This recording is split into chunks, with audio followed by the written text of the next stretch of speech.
And those who die do not come back, no matter how hard the science and technology progress.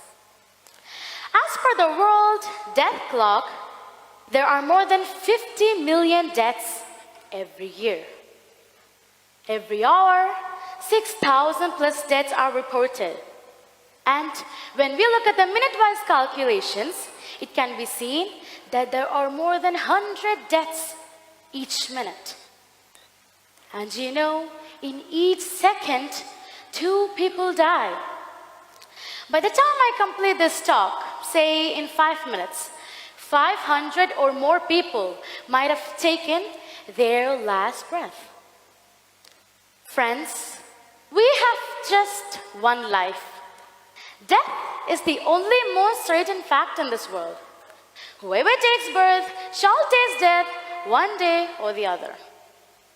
On a regular basis, we see people being born to this world, pursue education, engage in professional activities or run business, lead family life by assuming multiple roles of husband or wife, father or mother, and grandparents.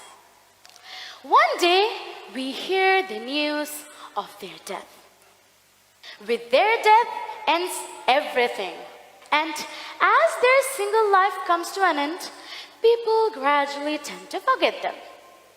On the other hand, there are some people who make their one life worth a million. They live so well that it is hard to forget them even after they leave from this world. And such people, in my perception, are having not just one life. They touch hundreds and hundreds of lives during their very short lifespan, and they remain immortal in the hearts of people, even if the time witnessed umpteen numbers of sunrises and sunsets. Why only some people are considered to be ever living? Why the death is not taking their name and memories from the minds of people along with their death? Once we realize that the life is just one, we can either choose to enjoy it to the fullest and do whatever we want until the angel of death comes to us. Or we can dedicate our single life to many other people around us and use our single life to shed lights on many other lives. And it is this category of people who are considered to be great. Their death is just a physical transition from this world to another. But their souls, in its true sense, remain to be here. Sometimes their name and fame find new horizons after their death. When we think about such people, they have something in common. Their life is not just centered around them. Take, for example, the life of Prophet Muhammad, peace be upon him. He came to this world when Arabia was completely dark, with collapsed social systems and unstructured family ties. The gravity of the system then prevailed can be seen when we think about the plight of girl children at that time.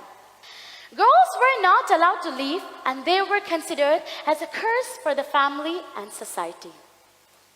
With a few years of continuous efforts, Prophet Muhammad ﷺ redesigned and reformed the system, which gave huge importance to girls.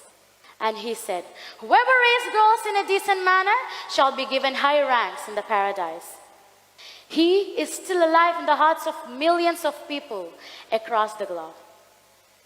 How about Martin Luther King, who gave new paradigm to civil rights movements? If Martin Luther King wasn't born, the life of the blacks would have been still miserable.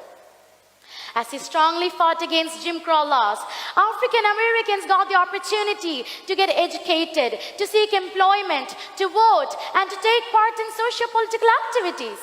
Even today, in all the places where injustices and discriminations are discussed, the name of Martin Luther King has a prominent space. He too lived just once, but that was worth a million. This, it is how we choose to live that designs our destiny and makes our life worth.